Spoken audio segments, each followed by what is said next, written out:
Is Hanoi, Vietnam even worth traveling to? If you are someone who loves new experiences, who likes to do budget traveling, and who also likes to explore Southeast Asia, this video is for you. Let's find out if Hanoi is worth visiting, and if yes, then what you should eat, what to try, what all things there are to do there. Let's keep watching. I'm Shreya Mahindru, a digital nomad who loves to share about remote jobs and travel stories. If you've not followed me on Instagram and YouTube yet, make sure you do.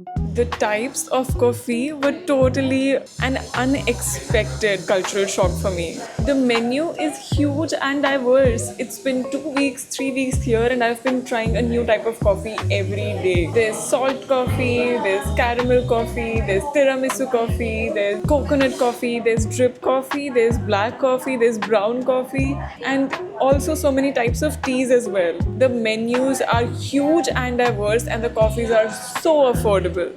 Walking through a typical Hanoi street is definitely not easy, and it's really challenging to even cross without bumping into, the motorbikes and cars. And I made a friend here, a Vietnamese friend, a 20-year-old girl who is also learning Chinese and speaks English as well.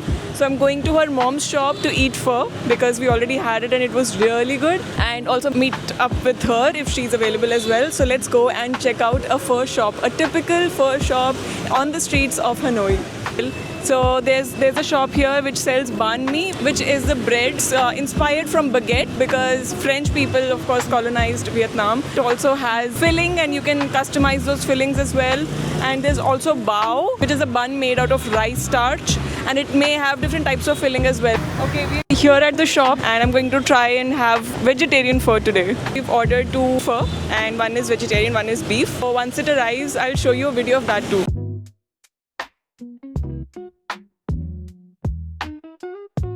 These are the rice noodles, and they are in this broth, and lots of green leafy stuff here as well. So it's coriander and also spring onion. I think it's still chicken broth.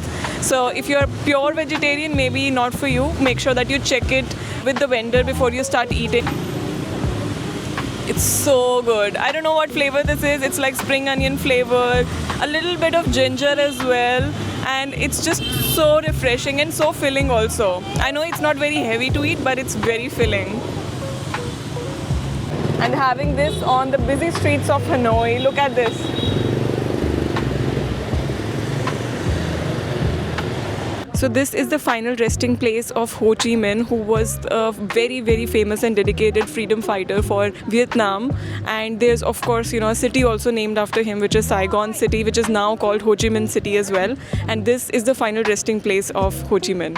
The first thing that you observe in Hanoi, and you just cannot ignore wherever you're coming from, is the mopeds, the two-wheelers, which make up the liveliness in the city, and they are a way of life, The most interesting part was how the Vietnamese people carry anything and everything on bikes. They carry seafood, they carry furniture. You find some new things every day. Every time you start observing two-wheelers, what kind of things they can carry on two-wheelers, and you just cannot ignore it. My favorite one were the electric scooters that they have, and they're so pretty looking, so pretty looking. And the helmets also that these people wear, some of them have like cute ears popping out of the helmet. I just could not believe how creative these people are and how functional they've made their scooters. It's definitely, I would call it a way of life in Vietnam. An interesting fact I came across was that Vietnam sells close to 10,000 motorbikes in the beginning of their year itself, like in the first half of the year itself. It's a crazy stat to even think of, considering that its population density is not extremely high. Here I am in the experimental city that Hanoi has built here. It's just stunning, and the concept itself is, I think it's very, very impressive. Vietnam is a young country. It got independent in 1945, and, it's still creating its identity in the Southeast Asian continent. They're thinking about, 10 years ahead, 20 years ahead, how the lifestyle of their people would look like, trying out concept like this, creating, a mini European city within another capital city of their country, opening it to the tourists, to the local people as well, and looking at other reaction looking at how it would be like. It was really interesting to see that, they have electric buses, free buses that get you till here to promote this place. They have electric caddies that are running around within the city, within this region, and taking you from point A to point B. Everything is super affordable. I found it cheaper than the Hanoi city center. The range of pence is very narrow. Instead of things being very expensive or very cheap, I think it's very interesting to see that they are within a certain range. I'm so glad to be here, so glad to be learning so many things from Vietnam.